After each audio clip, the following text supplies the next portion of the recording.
They're tiny, dude. They're little. Dude. I have small balls, and everybody knows. Have you seen them, Chris? Surely you have. I seen them? Yeah, I mean, I've seen this man naked more. Maybe we should compare them now.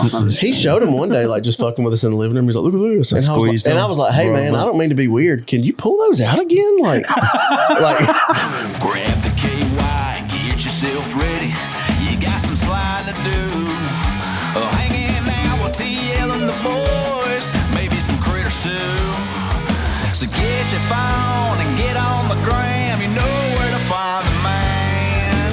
Slide into the DMs. Girls on your mind. Slide into the DMs. Well, baby, take your time. Slide, slip it on in. Here we go again.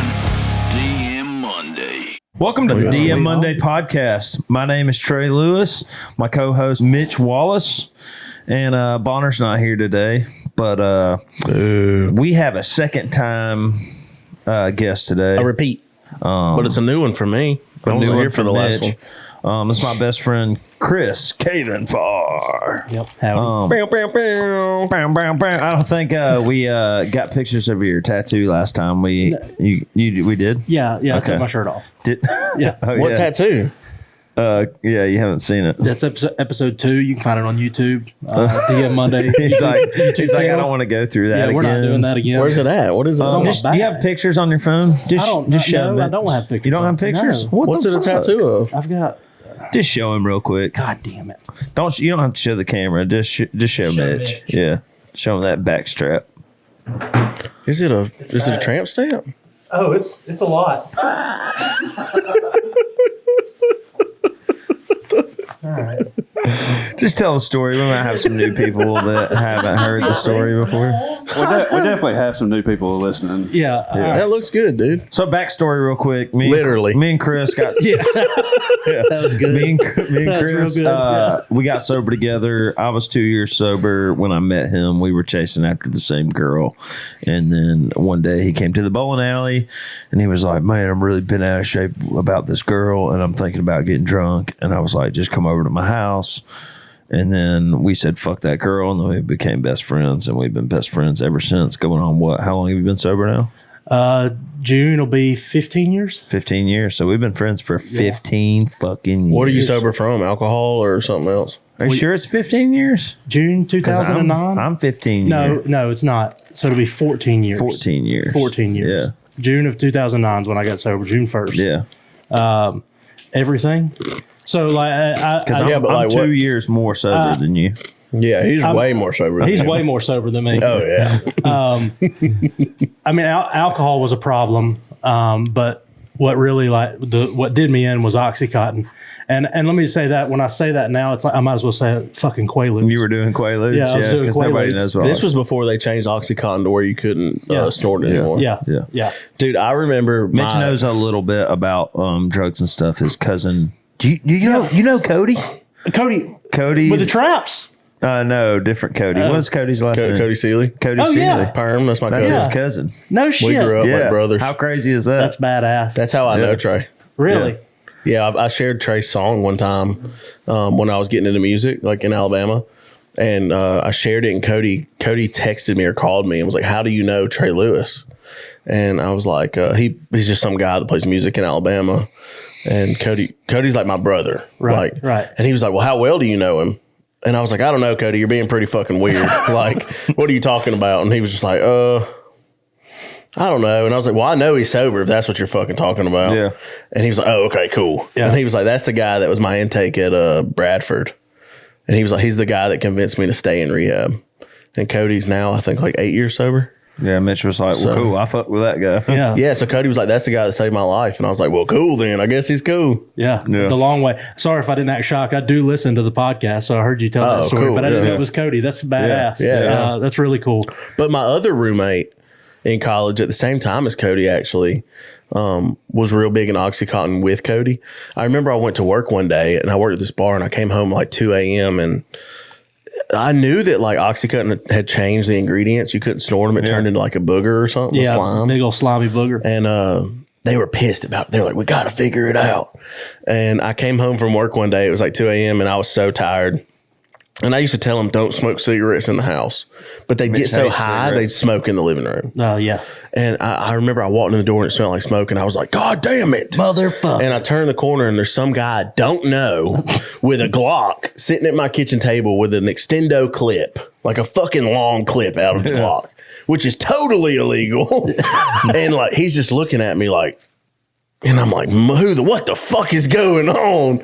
And they have a baking sheet with a bunch of pills crushed up on it, and they're trying to like microwave them and bake them. And hell yeah! I was like, dude, you got to get the fuck out of my house. So fuck around and find out. Shit. It was crazy. I was like, man, this is terrible. But that's good that you're sober. Yeah, that was my thing, and so they changed like right before I got sober, so I never had to deal with that. But yeah, I may have told it last time I was on here. One of the first interactions I had with him, like that, he actually like physically like contacted me. He was like, "Oh man, you coming to the meeting tonight and picking up my 2-year chip?" And I was like, "Yeah, dude, go fuck yourself." Like, were you bragging? You know? How did y'all meet? At meetings? In AA, Yeah. Dude, Trey made me go to. Let me restart. He did not make me go to anything. Yeah. One day, it was just me and Trey at the house, and I always ask him like sobriety questions because I'm curious. Yeah. Just because my cousin and my best friend, the other guy in the story I just told, growing up, all struggled. So I'm really curious. It's something I've never struggled with. I have struggled with my own addictions, but it's more like fried chicken and sweet tea. Yeah, so it's nothing like. I got that too. So I'm always just really curious, like, and ask a bunch of questions. And one day I was asking questions, and Trey was like, "Hey, dude, I'm going to go to a meeting tonight if you want to go." Like, and I was just like, "Yeah, hell yeah." Yeah. And I remember on the way, I was like, "You got to turn around. You got to take me back home."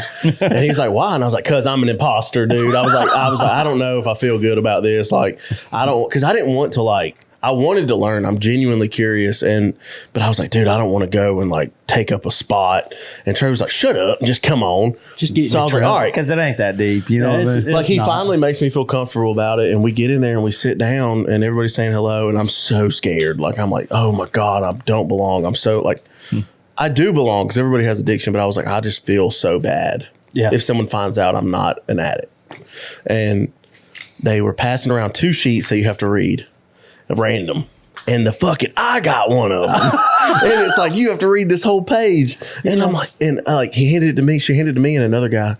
And I'm like, okay, she's going to hand them out to everybody. Like, this is weird. And I'm like, Trey, what is this sheet? And he's like, oh, you have to read that. And I was like, absolutely not. No, I think I said, he's not reading And this. he grabbed it and he was like, he's not going to do that. I'm doing it. And I was like, thank God, dude. Yeah. But I mean, my heart fell out of my asshole. And I was like, I do not want to be here anymore. This like, isn't fun. Dude, I'm not having fun anymore. I want to get up and run out of the room. Like, that's great. It was fucking crazy, dude. But I ended up going to a couple meetings with Trey. They were really cool. Yeah. I mean, he's kept me sober when I couldn't keep myself sober at times. You know, like that's the kind of relationship we've always had. Well, and it's a 2-way street too. Yeah. I mean, it's, you know, I was pretty full of myself at 2 years sober, you know. Yeah. I went to I was tanning in the tanning bed in January, you know. That's the thing. And I had my own apartment, you know. For the first time in my life, I had my shit together. So, but, you know, surrounding myself with people that were trying to get sober and I was able to help them reminded me of where I could easily be if I fucked my life up again, you know, or got fucked up again. But anyways, man, it's been a while. Like, I think you were like our third guest on the podcast or second. Yeah. I mean, I think you filmed a few, but I was the second podcast to come out. I feel like we've learned a lot, you know, and you've listened to the podcast. Yeah. I feel like it's gotten better. You know what I mean? Yeah. It's. I'm not as awkward as I was, you know, at first. I feel like. But a lot has happened in your life too. I want to talk about that. So Chris got testicular cancer. Yeah. He got his testicle removed. Mm-hmm. He did a round of chemo. Yeah. Yeah. Oh, wow. Yeah. Did you lose your hair? I did. He did. So, show him that hair. Well, it's growing back. It's growing back. Hell yeah. But yeah. So I did back in. I want to know, like, how did you like discover it? Like, you know what I mean? It's funny. I mean, it's a funny story. So let's see, what month comes before August? July. Yeah, July, August. July, July. Ended some. about midway through July, maybe. You're just like sitting on the couch. Yeah, I was laying on the couch watching TV. I mean, me and my wife, she was on the other couch, and I was sitting there, and that's not uncommon for me to have my hand in my pants. Oh yeah, I do it right now if there weren't cameras. Yeah, and I was sitting there feeling around. I was like, "Hold on, what is that?" And I told her, I said, "Hey, come over here and feel this." And she was like, "Yeah, I'm not falling for that trick." Yeah. And I was like, "No, seriously, come feel this." And she's like, "Okay, pull it out," And she felt it, and she was like, "I'm making you a doctor appointment tomorrow." What did it feel like? So I had on my left nut, it was a hard lump. Like on the oval? Yeah. So like, it's like cartilage, kind of like a cyst in your ear or something. Yeah, but it was hard. Did it hurt? So not at first. Yeah. So, where at on the oval? Like on the middle? So if this is the ball, and it's not a circle, but like this. Damn, imagine a testicle that big, even half the size of that. Yeah, I mean we're large. I've seen your balls before. One time, Chris put his balls on my guitar. They were pretty big. Big old set of nuts. That might have been where it started. Yeah. So karma, motherfucker. Yeah. His guitar gave it to him. So it was like on the top of my left nut, like right here. Closer to your penis or down? No, on the outside. Okay. So like if this is my nut, it was like right here. Oh, okay. Like where the strings are? No, so the strings are on the back. Yeah. The strings come down and they kind of like connect to the back.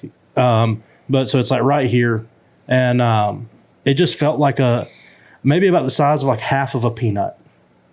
Okay. But it was hard. You could feel it. Like it made the shape go But away. it wasn't lumped up. Like it wasn't like a hard. It was just a hard spot, right? Mm-hmm. Like I didn't have like an abnormal shape down there. It was just that hard. Like the top left of my nut was hard, and so Laura had made me a doctor's appointment, and I think it was for the next week. Well, like 2 days before my appointment, that doctor's office called me and they were like, "Hey, we need to reschedule your appointment.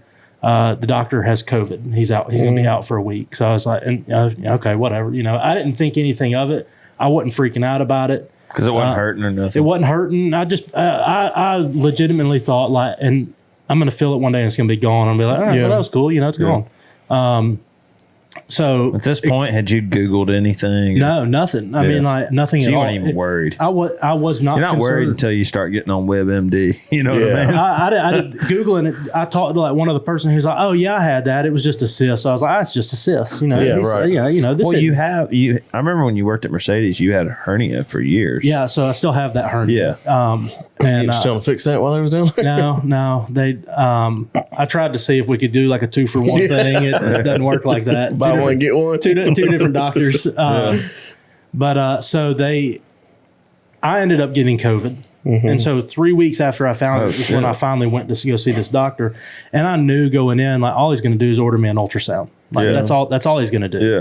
And so I walked in. He was like, "Well, pull them out. Let's see." And he felt it. He said, "Let me see them balls." Well, I just raised my shorts up and pulled my balls out. We didn't. Oh, that's cool. That's cool. Yeah, I mean, we're not going through the whole. You're not going to see all of it.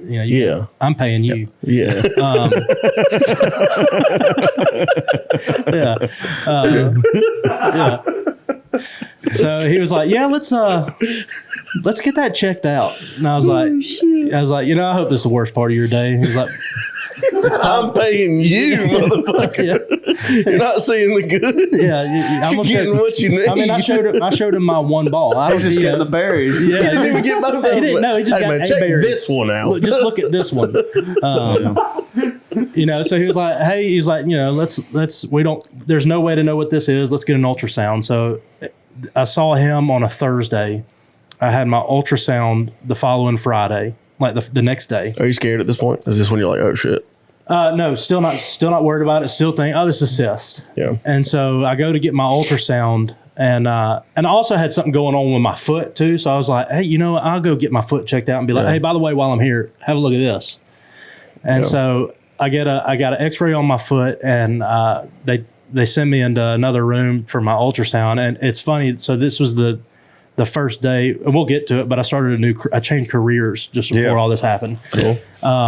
But so I work in an office now, and like to be funny, just who I am, I wore my snakeskin boots. And so now I'm in this ultrasound office with all these women, and I've got my nice jeans and my snakeskin boots on. They're putting gel on your testicles. And I've got my pants I've got my pants down at my knees, like everything. And they're like, all right, so here's this towel.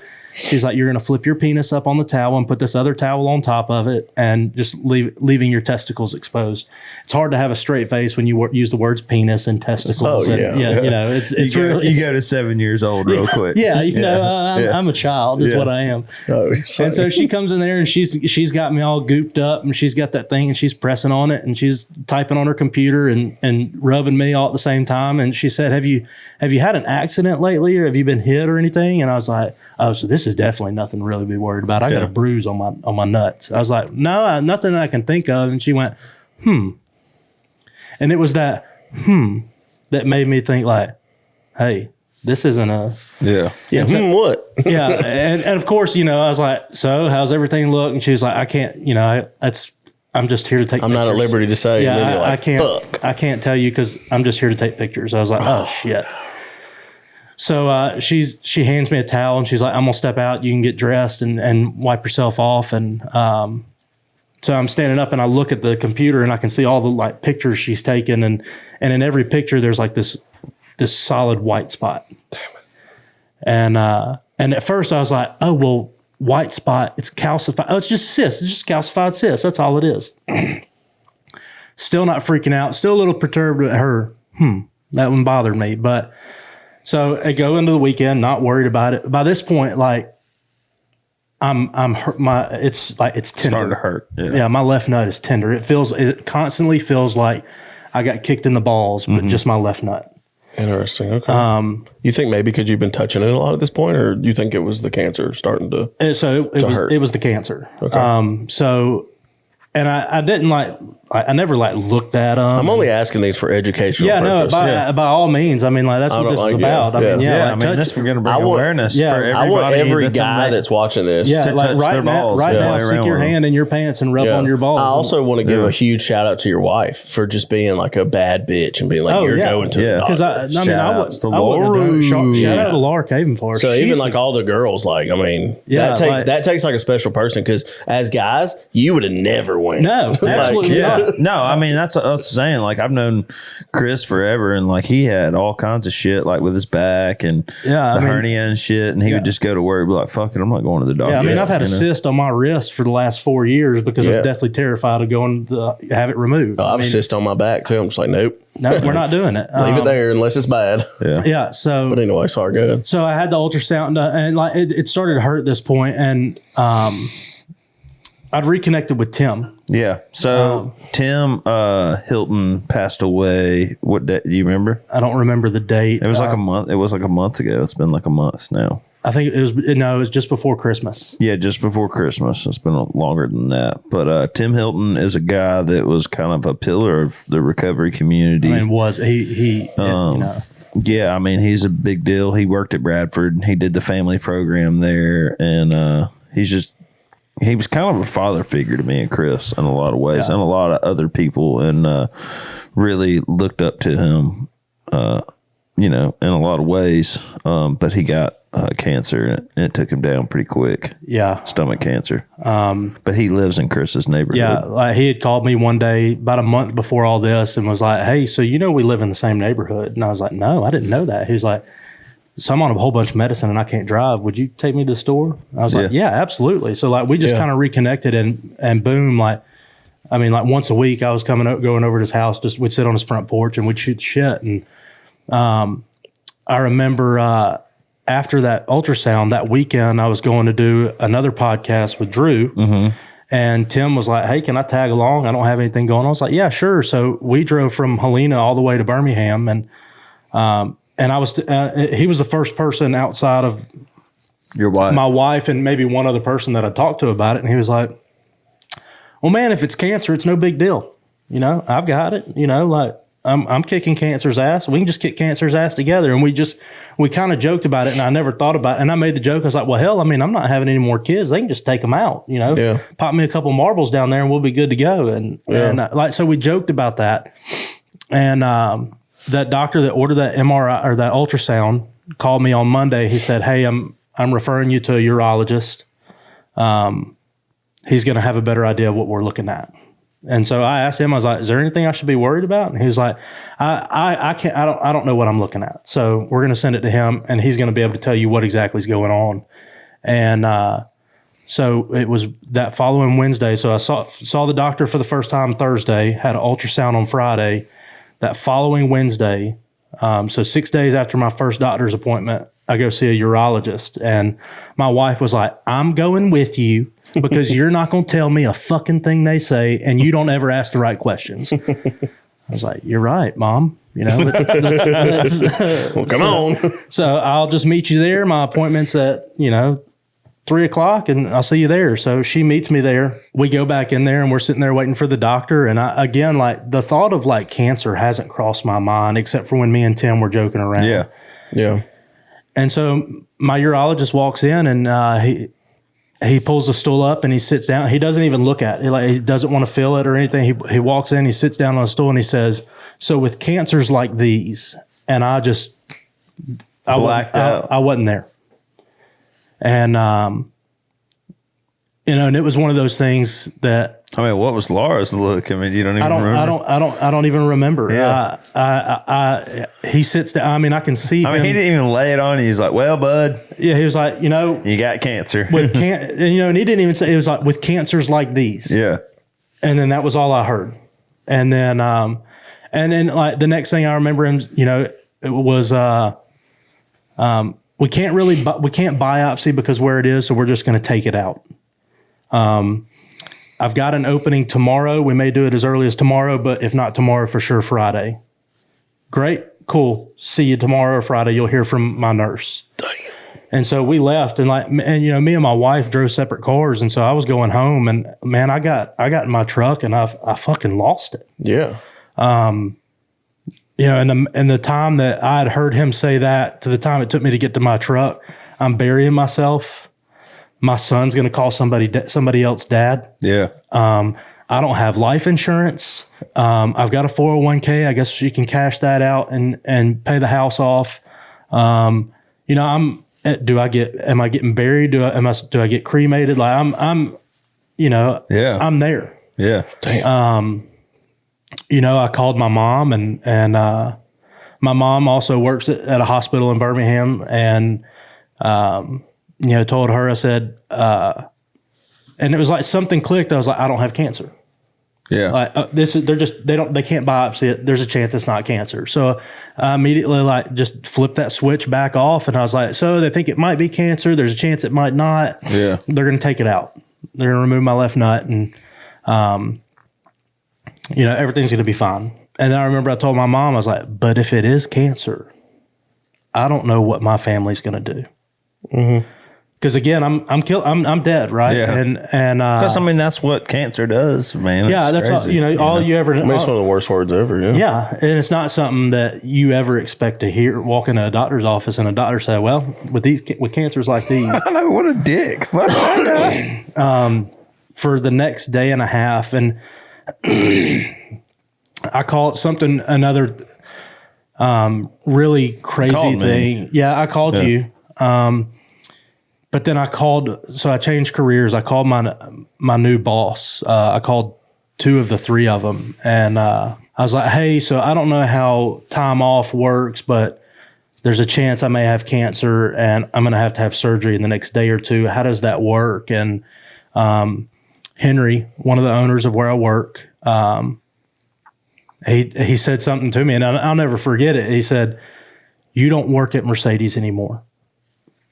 You are no good to us if you're unhealthy. You take care of your health. That's how this works. You don't have to have my permission to go take care of yourself. Your job's not going anywhere. And that was so foreign. That was foreign to me coming from all the years that I'd spent in the automotive industry. That never happened. And so, that following Friday I had surgery, like the first time I've had major fucking surgery. And let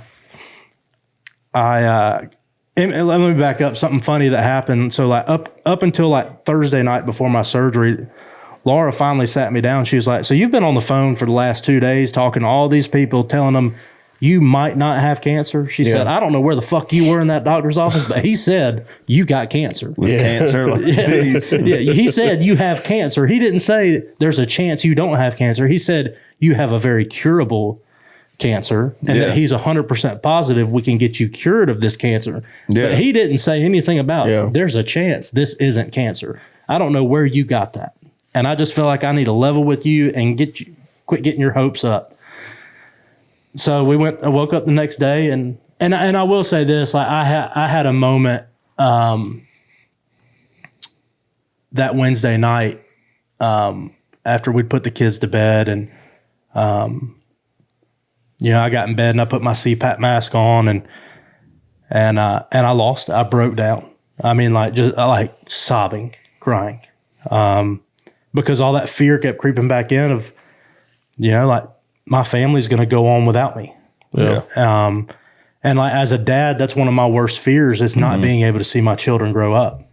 And so I go to the hospital for surgery and like shout out to my mom. Like she assembled the fucking Avengers for my that took care of me. Did you go to her hospital? Yeah. And all leading up to this, like she's sending me texts. She's like, "Hey, so and so is going to call you today.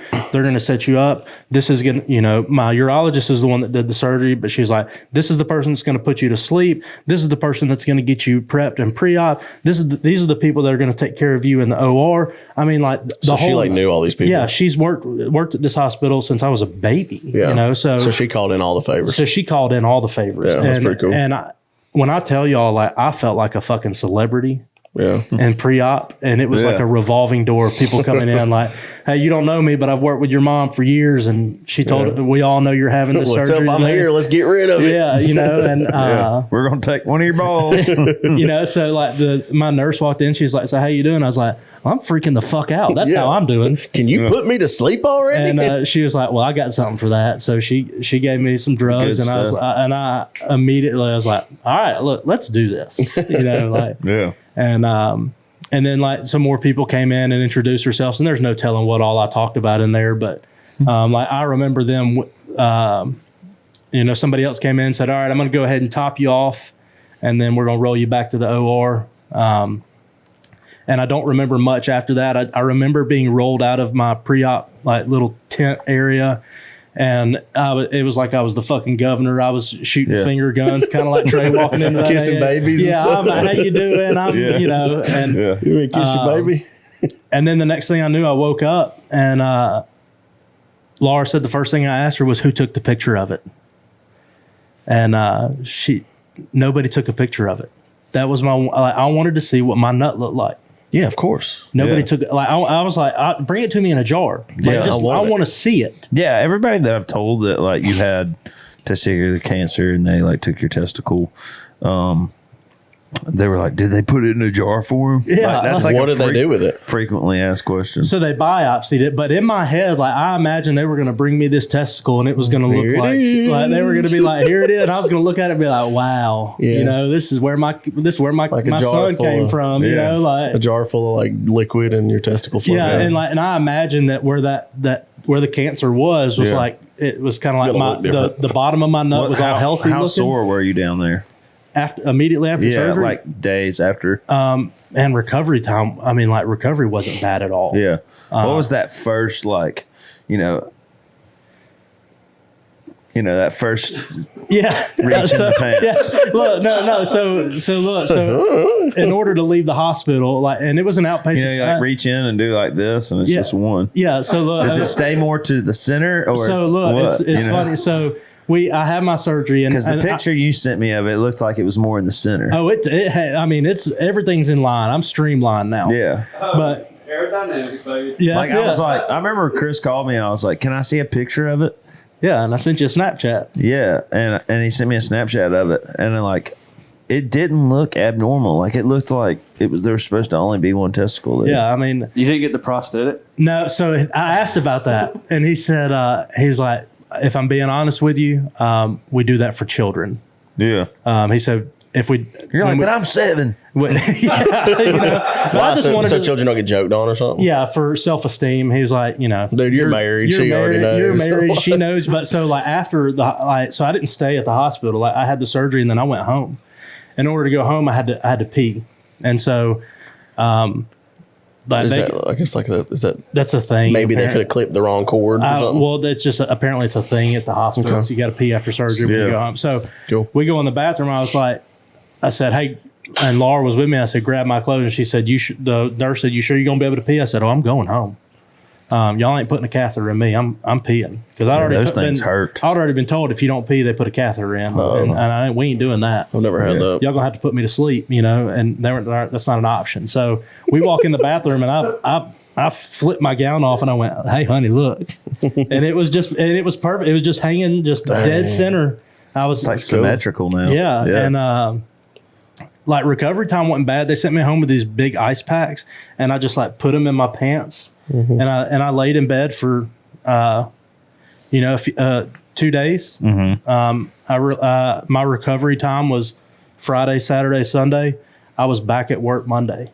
And of course, Mike, Henry, and Chris were like, "Hey, you can go home." Yeah. I was like, "No, y'all don't. I'm good. I'm good." I'm sitting in the house. Yeah, climbing the walls. Yeah. So when did they decide for chemo? Was that after? Because you did one round of chemo. Yeah. So after I had an MRI, a week. Is MRI where they put you in the big tube? No, Yeah. that's a no. Right. That's a CAT no. scan? I had a CT scan. An MRI's in the big tube Okay. where it's like the it's fucking loud. God, that's miserable. My CT, you're on a table and it moves through like a big circle, and it lasts 45 seconds. You got to hold your breath. They give you an IV. They put some glow in the dark juice in you, and it takes a picture of you. So Cool. I had my MRI or a CT a week and a day after my surgery. My urologist said, "Hey, I'd follow up with an oncologist, get together a game plan. As far as your cancer goes, it doesn't look like it's spread outside of your testicle. Looks like we got it early." I was like, "Great." So I go to see, and he reassured me. He's like, That's "Hey, the big hell yes news. yeah, though, that's right? and he's like, and then he followed that up with, even if it's spread to your brain, it's still testicular cancer. It's still one of the most curable forms of cancer you can get." That's cool. And so that was, still got cancer, but it was that, knowing that, and being real, me and Tim got really close at this point. So what they did with my nut, they sent it off to be biopsied, and the doctor called me, it was a week after my surgery. Said, so we got the results back, and he told me the kind of cancer it was, and I was like, just out of curiosity, what'd they do with it when they were done? He said, well, they chopped it up in a bunch of little pieces, and he said they probably just scraped it off the table in a McDonald's bag. And he said that, and I laughed. I was like, "You think they got any pictures of it?" He said, "No, I doubt they got any pictures that you want to see of it." And I was like, "Oh shit." But he suggested that I get with a urologist, and he suggested not a urologist, an oncologist. And so I went and saw this one guy, and he looked at my CT scan, and he said, there's 3 options moving forward. We can go in, we can remove your lymph nodes. He said, which I don't suggest. He said, we can do 1 round of chemo now, or we can do surveillance. And if something pops up, then you can do about 3 or 4 rounds of chemo. And I looked at him, I said, so what do I do? He said, well, the choice is yours.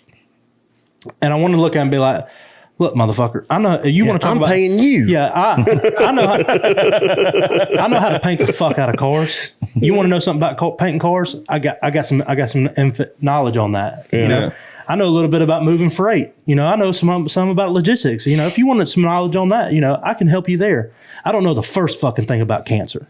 You tell me, you're the fucking doctor. Rather than everybody I know that's had it's dead, Yeah, I'm paying you, dude. Which option? Yeah, what you tell me? And he's like, that's not how this works. And so I walked out and I was fucking mad. Oh yeah. And I walked out of there and I was like, what the fuck am I Motherfucker's supposed to do? worthless. Do I do 1 round of chemo? Because what I heard was you can do 1 round of chemo now, or you can wait about 6 months. You can do 4 rounds of chemo. It's up to you, whichever you want to do. Get the shit out of the way. And so I ended up, fortunately, my mom and my wife, their powers combined. Again, shout out to women, because Lord knows I'd be dead if it wasn't for them. Yeah. They got me in that same week to see a oncologist at UAB, which is what Tim suggested. He was like, man, you need to go to UAB. You need to go to UAB. Did you have health insurance for all this? Yeah. So, fortunately, yes. Yeah. And so I get into UAB and I see my oncologist, and he told me the same thing. He said there's three roads we can take. He said one of which I'm not even going to tell you about because we're not even going to entertain that. We're not removing lymph nodes. You're not eat up with cancer. There's no need to do that. Yeah. He said you can get around to chemo now and do surveillance, or we can do surveillance and you can get if we find something, we'll do chemo. And I looked at him, I said, well, what do you suggest? He said, well, I'll tell you this. He said, you have about a 30% chance that this cancer comes back if we don't do chemo now. He said, if you do a round of chemo now, that 30% chance is reduced by 97%. I was like, well, sounds like I know what I'm doing. He said, are you done having kids? I was like, oh, yeah, we're done. We got 3 too many, you know. And he said, if you're done having kids, my suggestion is let's do one round now. And so that's what we did. I did one round of chemo that consisted of 5 days in a row. The first week was 5 days in a row for about 5 hours a day. I really don't know what chemo is. Is that where they put an IV and like run something through you? A lot of people, is it like an X-ray gun that like? No, that's You're thinking of radiation. It's like a tanning bed. Yeah, kind of. Yeah. So a lot of people, when they get chemo, they get a port, and it's like embedded. They got it looks like a knot right here. PICC line. It's up. Well, that's a port. This is a port. Yeah. Since I was only doing one round, so this stuff's so poisonous that if it gets on your skin, it can like permanently damage your skin. Mm-hmm. So I had a PICC. They're putting it in you. Yeah, I had a PICC line, and it was basically it's something catheter, but they put it in here and it comes all the way across my chest and dumps out like right above my heart, and so I had to go and have that put in, and that's how I got my chemo drugs was through my PICC line. And that first week was about 5 hours a day just sitting in a fucking chair, and it was fucking horrible. After about day 2, I'd watched all of Netflix, all of HBO, all of Hulu. So what's the horrible part? Boredom, or does it hurt? Can you feel it happening? Is it just a horrible atmosphere? Well, it's probably just scary too. Yeah, I mean, like, you know, and that's what, and like, thank God for Tim. I mean, like, because like he would call me. Can you turn that a little bit towards you? Right here. No, just like face it at you. I remember my first podcast. No, you're good. I got the audio. Oh, that's cool. Never mind. I about got a cramp doing that. Hang on, that's bad. You got to work the muscles, man. Yeah. So, but it was just one of like everybody had told me like you could experience very bad nausea. I don't throw up gracefully at all. Right, me neither. I hate it. I do it until my blood vessels bust and I'm fucking crying and shit. Yeah, I'm a fucking mess. And I was deathly afraid of that. Disorder. I throw up all the time. I wish. I just fucking hate throwing up. Everywhere. But I did that first week. And so like every morning I'd go in and they would give me some anti-nausea medicine through my PICC line. And your job was totally cool with this again, I say. Yeah, absolutely. Hey, whatever you need to do, take the week off. You know, if you need to take all 3 weeks, take all 3 weeks. And do not think you have to be in here. Yeah. I can't speak to them highly enough. Yeah, like, that's cool. It's just one of those things. Like I'm still blown away by it. It's little things like that make the hard times a little easier. Yeah, you know, like, and for sure. One less thing you have to worry about. Yeah, absolutely. I mean, like people from work came and like brought me food, and it was really like for Laura. Like I don't handle help well, and I'm a horrible patient. Yeah. And you know, like my wife's a rock star. I mean, between my wife and my mom, I never sat by myself during chemo. But like I finished that first week, right, and I felt fine. Towards the end of the week, like I just started to feel like the biggest thing, the way I can describe it is I felt heavy. Yeah. Like I just felt heavy. Yeah. Like, were you losing weight from the chemo? No, I gained weight on chemo. They started like freaking out because they were like, hey, you're not supposed to be gaining weight. And they like ran my blood work early and they were like, all right, your liver's fine. Your kidneys are fine. There's another fucking thing I did wrong. Yeah. I mean, God, you know, so you're just. Anything else that's wrong with me while I'm here? Yeah. You know, just take me out. You know, just let's just fucking do it. Am I too ugly too? I mean, fuck. I can't do anything right around here. I mean, and so they were like, just make sure your feet or your legs don't swell and you're fine. Yeah. And so like, because like they were talking about like. So for 5 hours, you're watching Netflix like. Yeah, even at home, like I was getting home and I was like, all right, well, I guess I need to go walk and exercise. And so like I'd walk up and down my street a few times, thinking like that's what it is. Yeah. I'm just fat, Yeah. And turns out that's what it was. I'm just fat, But I finished up and so after that first week, I just had to go back 2 days, both Mondays, and I got like a 15-minute infusion with a drug so powerful that they had to give it to me. I mean, in a syringe, there was about this much of it. They had to give it to me over the course of 15 minutes because it was so powerful that it could permanently damage my lungs if they administered it too fast. Wow. Like there are terrifying. chemo drugs that if they administer it too fast, it'll stop your heart. Yeah. It's fucking poison. It came in a bag with a biohazard label on it. Like Wow. the nurses were putting on special stuff just to hook it up. It's terrifying. And then covering the bag on my little stand that I'd walk to the bathroom or whatever with. I mean, but so my last day there and like the staff at the infusion clinic, I mean, they put up with me for 3 weeks because I wasn't in there quiet. I mean, I was in there cutting up. Yeah. Me and Tim had this thing. It's like let's kick cancer's ass. Let's kill some cancer. Yeah. And so like I'd walk in there and be like, all right, ladies, let's fucking kill some cancer today. And, That's what you have to do. That's my my like trauma cover up. Like I whenever I'm in the worst positions, I'm the loudest joker. Yeah, same here. But it was like it was like a surreal thing because like I would see there was only about 12 chairs at this office, and I didn't know what anybody else was going through, but it was full every day. Yeah. Every day that I was there, it was full. People that looked like they had cancer, people that didn't look like they had cancer, which was, it was a very surreal experience.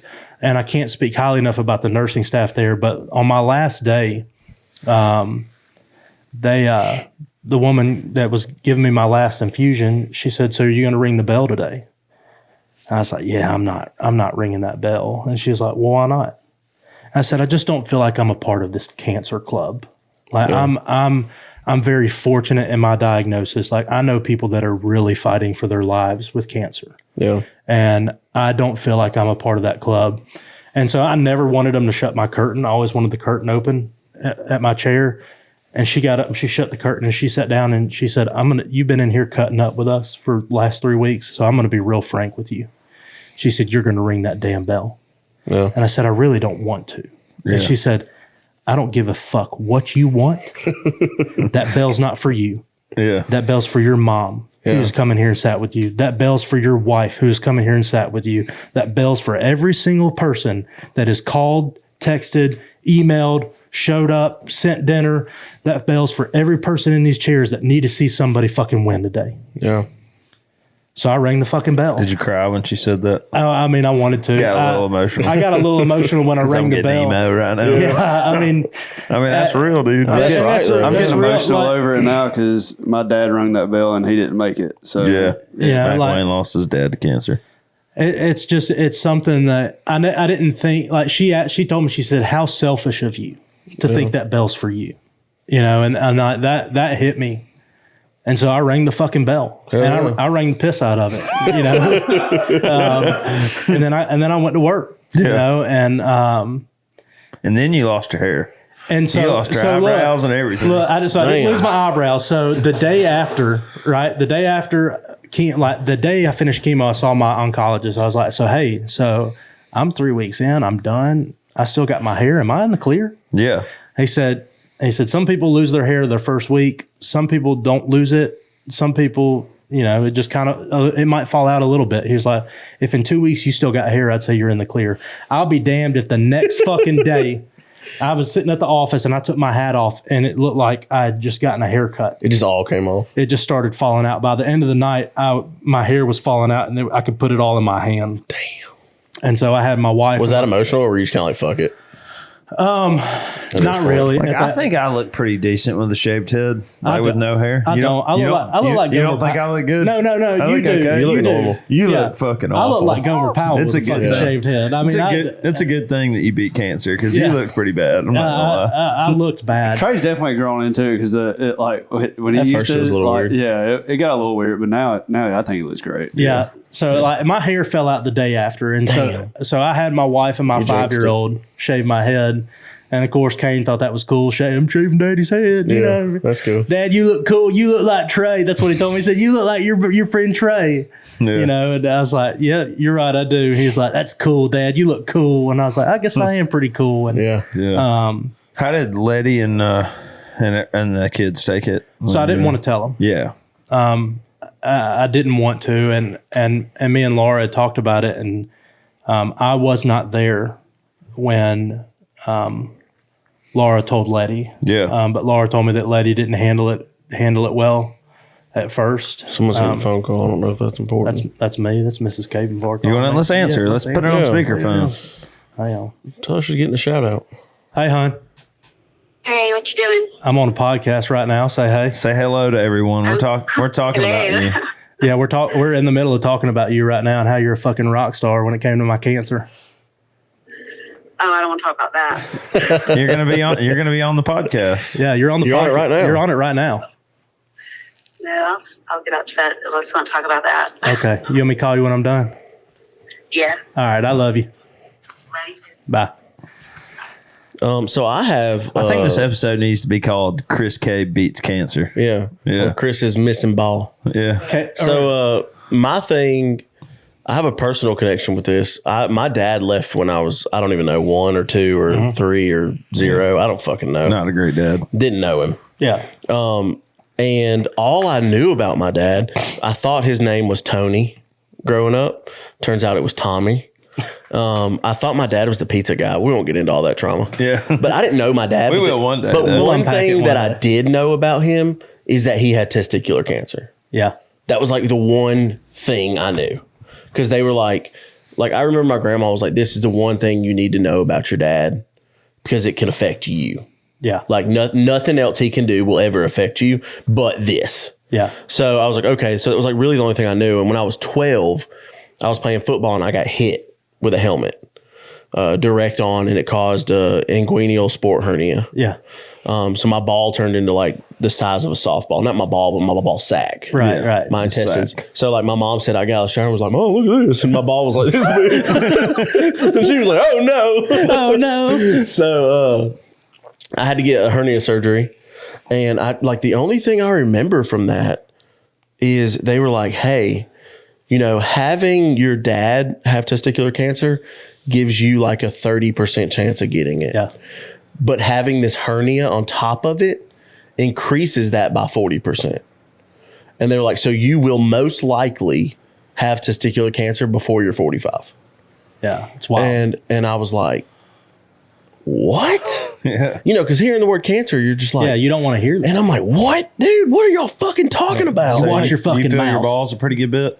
all the time. All the Yeah. time. And, you know, even the littlest things like, I have research and I'm pretty sure it's common for one to be a little bit bigger than the other. Yeah. Yeah. But when I was in like high school, maybe junior high, like around that area, I didn't have that research tool because Yeah. the internet wasn't that big at our age. Yeah. I'm aging myself, but you couldn't just Reddit something. Yeah. Yeah. And you couldn't have like humans say, oh, that's normal. It was more like WebMD and they're like, oh, no, bad, dead. Yeah. And so for a long time, I was like, dude, one of my balls is a little bigger than the other. And I was like, I might be having it right now. Yeah. Maybe this is it. And I was Maybe like, I'm having cancer Maybe right I'm now. having cancer. and the right thing now. is like I was so terrified to ask anybody. You know, I was so terrified because you can't just go to your parents and be like, look at my balls. Yeah. Like You don't want to do that. Yeah. So like I was just so terrified, and I think that's where most of my questions come from. I'm like, what'd it feel like? Yeah. Because like I feel my balls like every night to be like, maybe today's the day. Maybe Like, today's Today's the day. And I mean, I'm I gonna tell have cancer today. yeah, it's gonna happen. I'm sure of it now.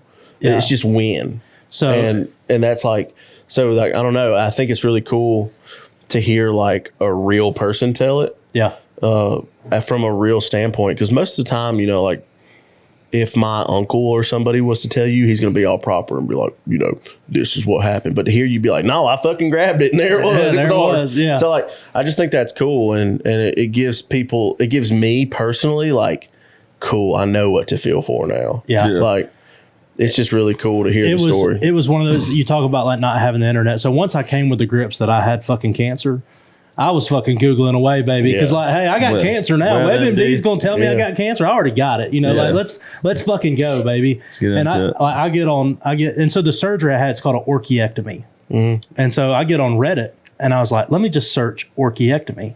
If you're curious about that and you're having that surgery because of cancer, don't search orchiectomy.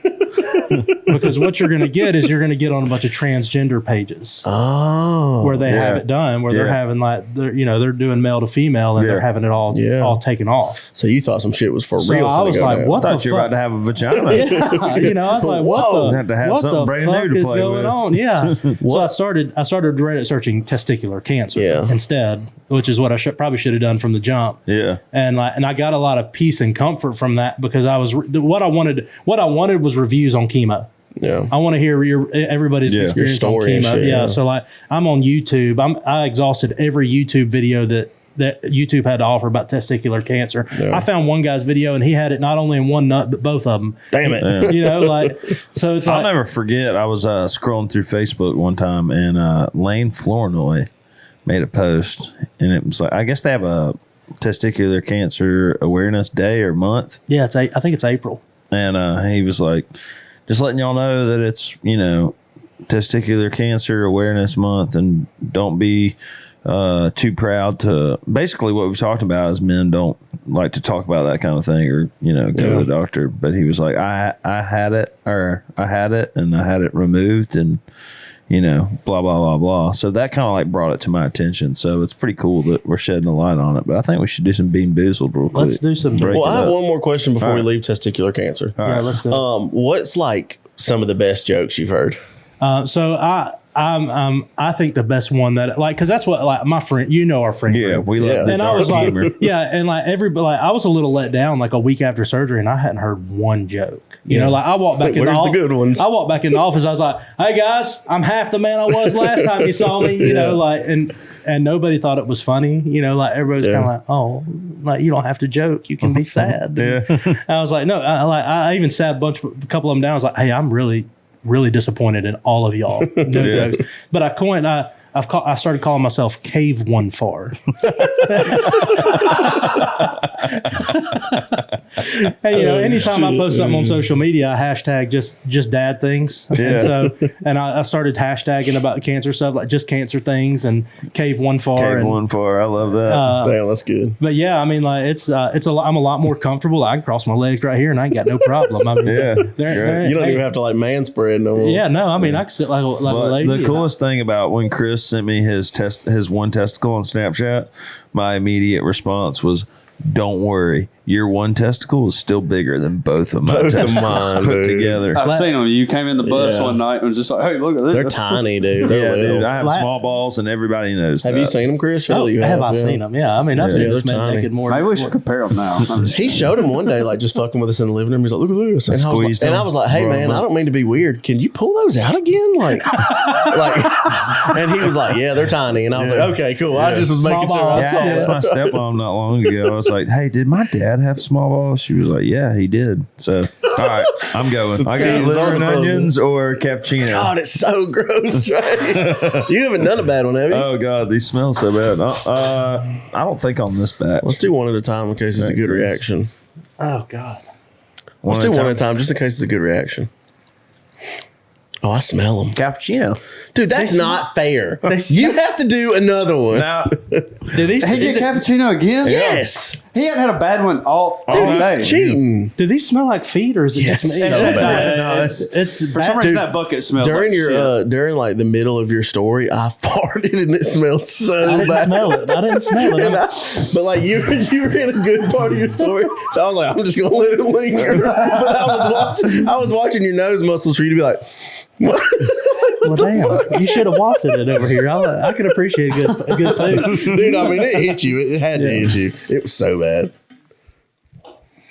Barf.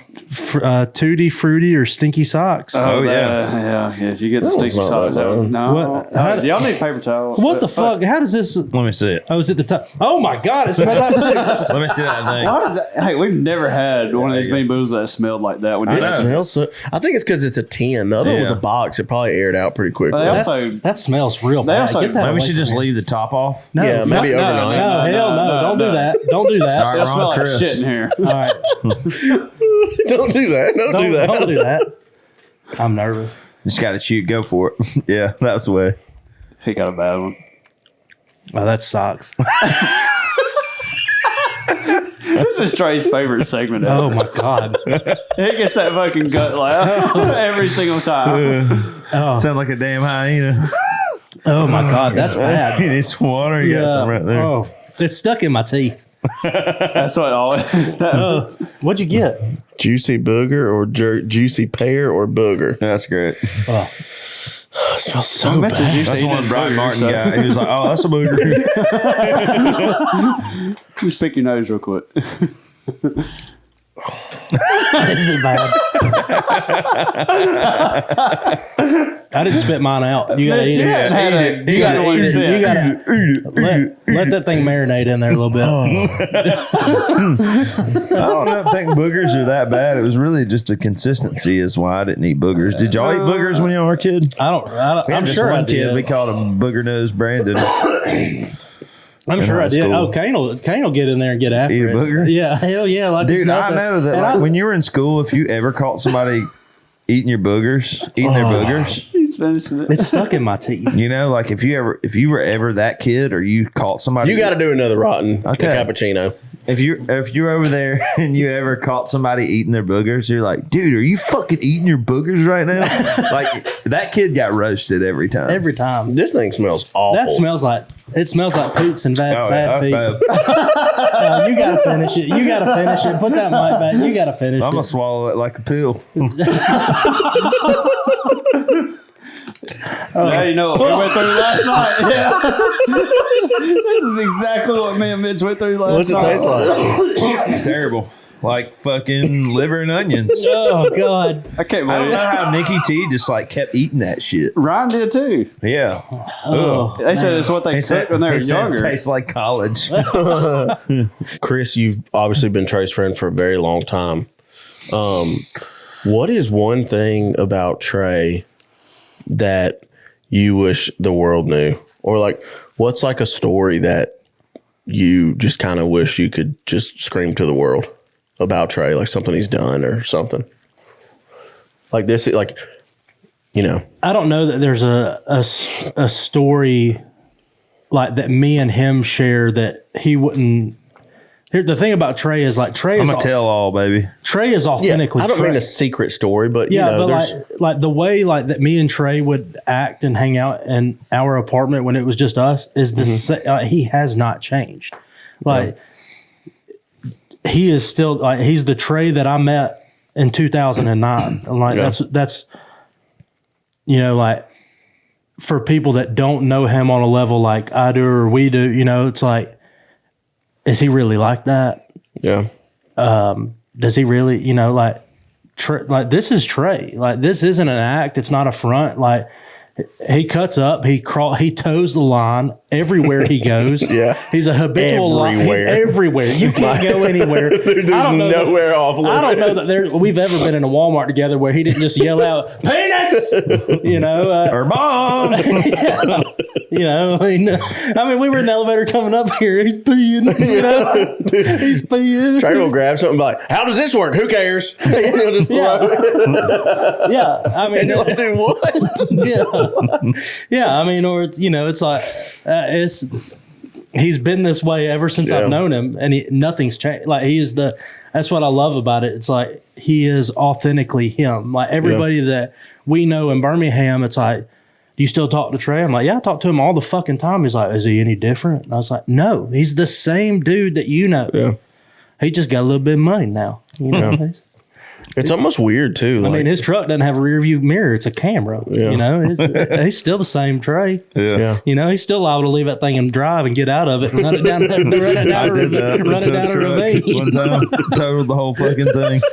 badass Dodge too. I mean, Yeah, my granddad gave it to me. Yeah, I mean, Trey really hasn't changed. I remember when like he first started making money, he still had that Sequoia. Yeah. And like, dude, his Sequoia was such a piece of shit. Hell, I had that Sequoia till I had fucking May last year. You don't have Yeah. a Sequoia no more? I still I have still it. got it. Yeah. It's just his character. But the thing is, he's never changed. He's never changed. Even when he didn't have shit, he'd still give you everything he had. 100%. I sure. mean, when we lived together and like, you know, we lived in, I wouldn't call it a shitty apartment, but it wasn't a nice apartment. I mean, it had carpet, you know. I mean, like, good apartments. Water bill was ridiculous. The water, oh my God, it was so bad. I got kicked out of, I mean, my mom was still paying my rent back then, so I can't really say anything. But but like when we lived together, I mean, like we weren't by any means, like he was working at Bradford. I don't know if I was working. I think I was still driving. AAA I was or still some shit. unlocking cars for AAA. And like when one of it, like when one of us won, we both won. Yeah. And it's like Trey be like, "Hey, mom bought us groceries," you know. Yeah. And it's like, Dude, he'd she be- did that for us during Yeah. COVID. that's it. Yeah, I mean, I will credit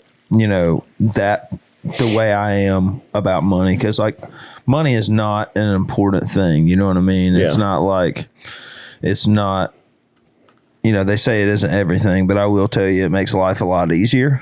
But my mom was the same way. Like, and my mom is still that way. I mean, my mom's worked her whole life. She's been a nurse at UAB for 30 plus years. And I mean, she paid my rent. She picked up double shifts to like help me when I first got sober.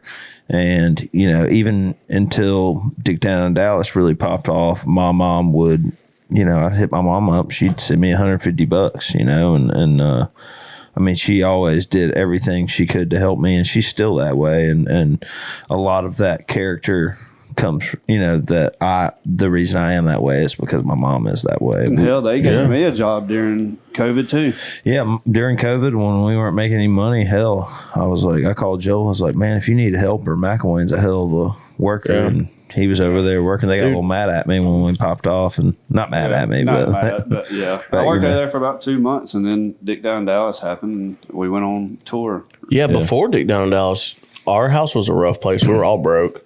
Yeah. And I remember Wendy brought up like 5 boxes full of like random shit. Sweet Wendy girl. And she was like, but she made it a point. She was like, this is for all of you. Yeah. And she was like, and if y'all need anything else, you just tell me. yeah. And it was like it was crazy because it was maybe $200 or $300 worth of groceries, but it meant the world to all 4 of us. Yeah. Because we were broke. We Yeah. were like, fuck yeah. Yeah. Like, Yeah. dude, we lived off those 4 boxes. I still remember what they looked like. They were like Sam's Club boxes. Yes. And I was like, dude, Open thing in the I was like, middle. this is so clutch. Yeah. Like, and so it makes sense. But I don't know. I think that's just something cool that, those stories don't ever get told about Trey. Yeah, it's enough jerking me off though. Yeah. What else you got? Yeah, over there? is That guy that sucks. weird for you? Like some people sitting here and just like jerk you off like that? No, not really. It's fun. I enjoy it. I mean- I ain't much, but I'm all I think about. You know what I mean? What happened the last time you peed yourself? Let's go the last time you shit yourself. Okay. Because I never pee myself. Yeah, I don't think I've peeing ever. yourself's a little. I don't, Yeah, we're not unless like dribbling. We're count. not 70. Yeah, and like I dribble on myself. Yeah. all the time. Yeah. What's up with That that, by the way? sucks. And it's gotten real After bad sex? lately. Or I mean, just like after anytime. sex? I mean, I'll hell, just- I pissed before we did this and dribbled all Yeah. over myself. And I then still you have got a to- wet you Your have spot. to, like- underwears are wet. Yeah, they're You have to look down and be like, "Man, can you see my little pee spot?" Yeah. yeah, you know. That's why People, I'm people like, I know where your penis is. I can't wear khaki pants because I piss on myself. Yeah, let's talk Yeah. about the last time you shit yourself. I shit myself driving home 3 weeks ago, maybe Yeah. 4. I always call Trey. I call Trey 100% of the times when I shit on myself. Yeah. And I told him, I said, hey, I just shit myself. And I'm sitting in my truck in my shit. In traffic. Yeah. Driving home. And I said, I'm a grown man sitting here in my wet poop. Hey, I got one bad. Let's hear it, Mcilwain. I'll- It's public knowledge now. I just want to let people know that it's good for a grown man or woman to shit themselves every now and then, maybe once a year, Ain't nothing once wrong every with it. 3 months. It humbles you and lets you remind Yeah. remind you. Hey, I feel I've you're been human. convinced now that I'm a champ for this because we did. What was it? 2 years ago now? About we're high. We don't know what you're talking about. We don't know how long ago it was. Spring break, Well, 2 years ago. he Trey knows. Oh. We I tried not to make it public knowledge, but But it's about to be. well, it's already is. But you just got to dive deep into the podcast. We were playing a show in Panama City, heat of the summer. I think we're like 60 shows in for the year. We always get like, it's either buyout or free food, like when we play a show. And I eat I'm like, damn, shrimp Alfredo, Panama City, like, this is great. Like, huge ass plate like this. Yeah. I eat it. We're playing midday at probably like 4 o'clock or something. It's 100 and something degrees. We're like 3 songs from being with the end of the set. I think we're on like line next to me at the time. I'm just like, I get the talkback mic. I'm like, yo, I got shit. And I was like, I don't know if I'm gonna make it. And sure enough, we're like in the last part of the song. I get back in the talkback. I was like, yep, just shit myself. Oh no. Mcilwain wears skinny jeans too. Yeah. Like real skinny jeans. Did you full on shit? Oh yeah. It was just one of those points of this dude took a bandana and tied it around his leg because he wears skinny jeans. So he could run to the bathroom while it was all going down. I had Devontae, our lighting guy. I was like, "Hey man, I need you to run to the hotel and get my suitcase." And I had the security like rope off the section that I could walk through to get to the bathroom. Damn. And, the security guards grabbed me and just like ran me to the bathroom without anybody even noticing. Damn. That's good. But I finished out the set. When's the last time you shit yourself, Chris? Probably during chemo, maybe? No. So like the chemo shits were actually great because they were no wipers. Oh, nice. Yeah, Houdini. Yeah, I mean, the wiping was just a formality. I was just making sure, I mean, they were great. God, that sounds awesome. I love a Houdini. Yeah, that's what I had earlier before we started. Yeah, you wipe and you're like, what? Wait, what? Well, look at me. Like, look at the toilet. Clean butthole. Clean, yeah. I went, okay. I don't. It's probably been within the last year. The thing about every time I shit my pants, I'm within 20 feet of the bathroom. I will usually shit my pants sitting on my couch, trusting a fart. That's I always know it's the reality of it is, it's like I know better, but I will still fart and be like, oop.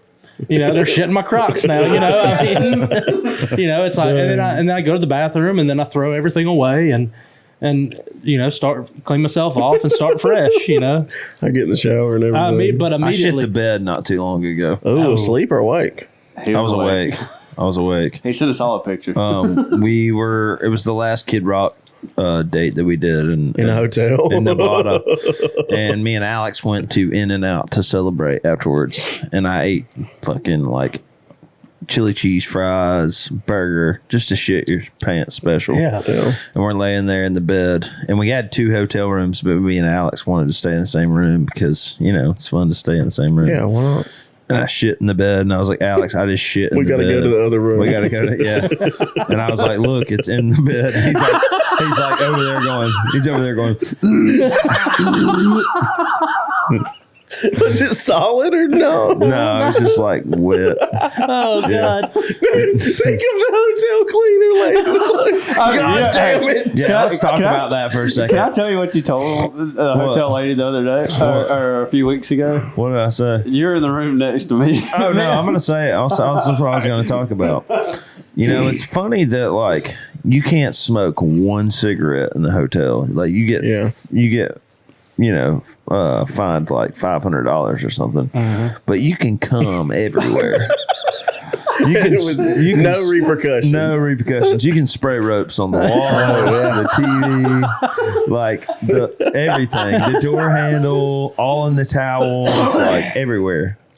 But if you smoke one cigarette, you get fined. It's funny. I thought about this morning.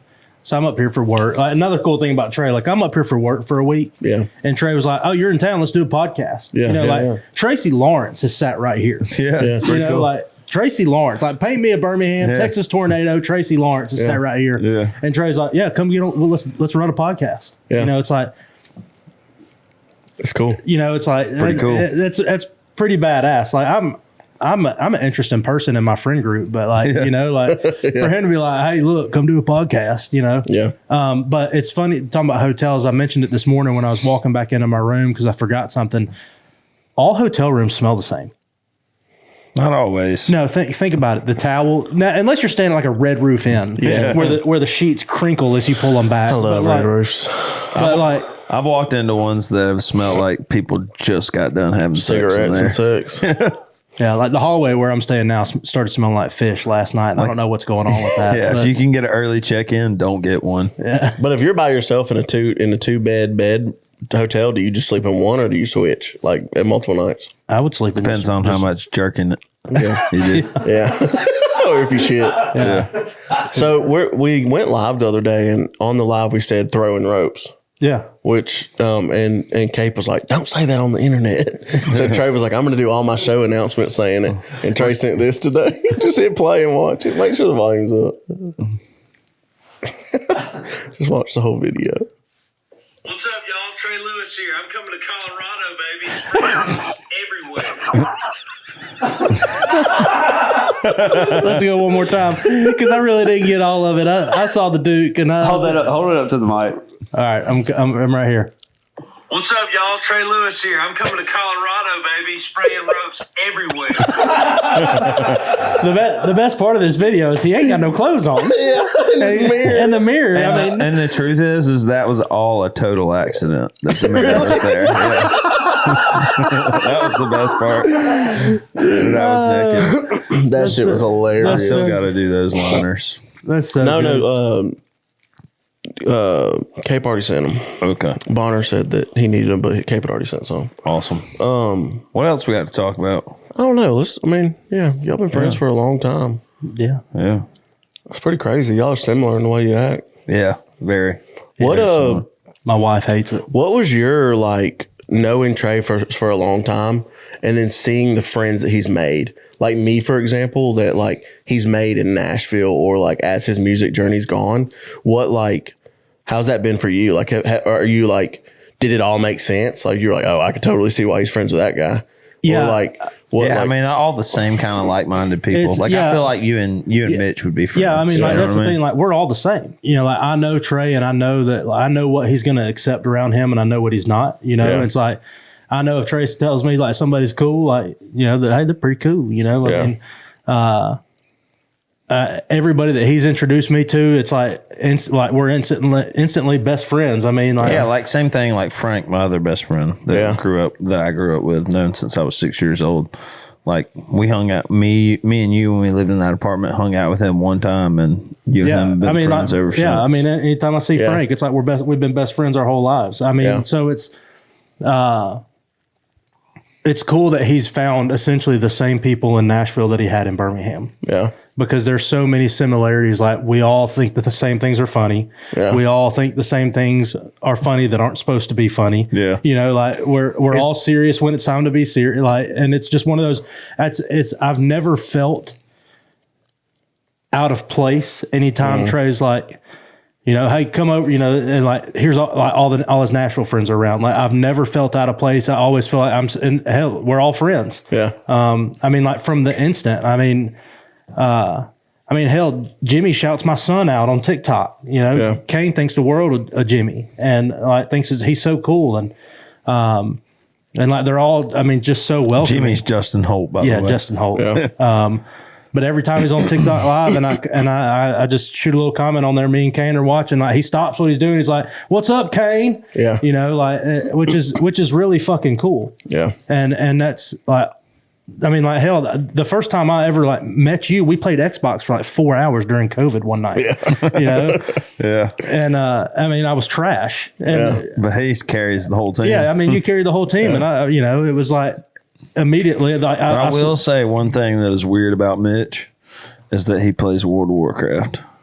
Yeah, I played World of Warcraft my whole life. Ain't nothing wrong with He it. led a guild. Ain't nothing wrong with it. Yeah, I was 300 in people. charge of like 600 people during Yeah. COVID. I was a guild leader, but I had like, dude, I mean, I like Harry Potter. we'll get into that. I mean, we'll get you into that know. in a different episode. But I mean, I had like millionaires that I was in control of. It was Yeah. weird, but no, I think being friends with Trey is kind of like, you know, when you find out somebody has a gun, you're like, oh, okay. I can now align like that you like gun rights.